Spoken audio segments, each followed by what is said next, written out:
قطر کے خلیفہ اسٹیڈیم پر عیسائی کروسیڈرز کے داخلے کی کوشش ناکام، فلائی دبئی کے طیارے میں بم کی افواہ، سعودی کھلاڑیوں کو یورپین کلبز کی طرف سے پیشکش، اور جدہ میں 11 سال بعد پھر بارش ہوئی، سیلاب آیا اور زندگی کو دوبارہ پٹری پر لانے کی جدوجہد شروع ہوئی۔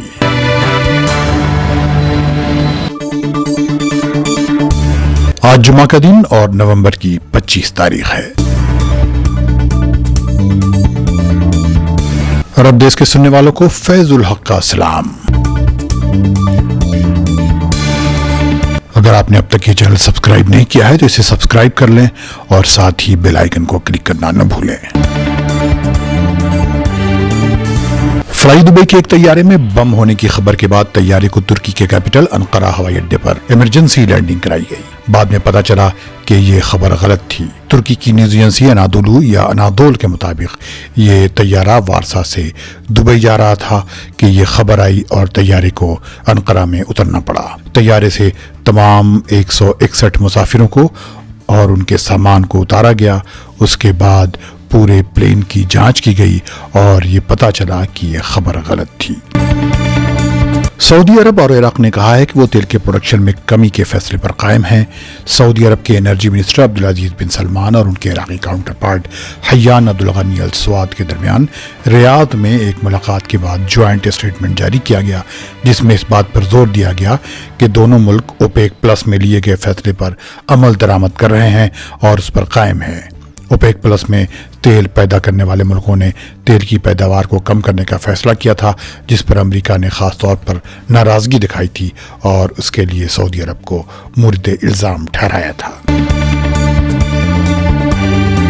قطر کے بی ان اسپورٹس چینل نے بتایا ہے کہ یورپین فٹ بال کلب سعودی فٹ بالر سالم الدواسری کو اپنی ٹیم میں لینا چاہتے ہیں اور انہوں نے ان کے ساتھ معاہدے کی خواہش کا بھی اظہار کیا ہے، لیکن بی ان اسپورٹس نے یہ نہیں بتایا کہ وہ کون کون سے کلب ہیں جو سالم الدواسری کی خدمات حاصل کرنا چاہتے ہیں۔ حال ہی میں ارجنٹینا پر سعودی عرب کی ٹیم کو جیت دلانے میں سالم الدواسری کے پرفارمنس کو بنیادی بتایا جا رہا ہے، جنہوں نے سعودی عرب کے لیے 2 میں سے 1 گول بھی مارے تھے اور میسی کی ٹیم کو شکست ہوئی تھی۔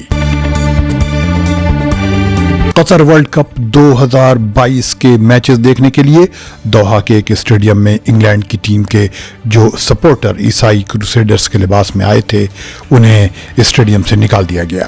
سوشل میڈیا پر جو فوٹیج آئی ہیں ان میں 2 لوگ عیسائی کروسیڈرز کے لباس میں داخل ہو رہے ہیں اور انہیں سیکیورٹی والے روک رہے ہیں۔ برٹش میڈیا کے مطابق یہ واقعہ خلیفہ انٹرنیشنل اسٹیڈیم کا ہے۔ بتایا جا رہا ہے کہ مڈل ایجز میں یورپین عیسائیوں نے مسلمانوں کے کنٹرول والے لیوانٹ میں اپنے مقدس مقامات کو آزاد کرانے کے لیے مہم چھیڑتے رہے ہیں اور ان پر مسلم دنیا میں تباہی و بربادی پھیلانے کا الزام ہے۔ عیسائی کروسیڈرز کی ان کی تلوار، کراس وغیرہ سے شناخت کی جاتی ہے۔ وہ عربوں کی سرزمین پر ریپ، قتل و غارت گری کے لیے جانے جاتے ہیں۔ بعض خبروں میں یہ کہا گیا ہے کہ ان یورپینز کو گرفتار کر لیا گیا۔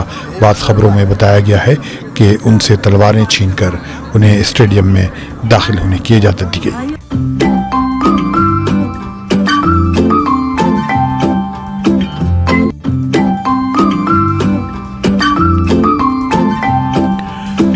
جدہ میں جمعرات کو ہونے والی بارش میں 2 لوگوں کی موت کی خبر ہے۔ پورے علاقے میں 8 گھنٹے تک بارش ہوتی رہی تھی۔ صبح 8 بجے سے بارش کا جو سلسلہ شروع ہوا وہ شام 5 بجے تک جاری رہا۔ 2 بجے دن تک تو بارش بہت ہی زوردار تھی۔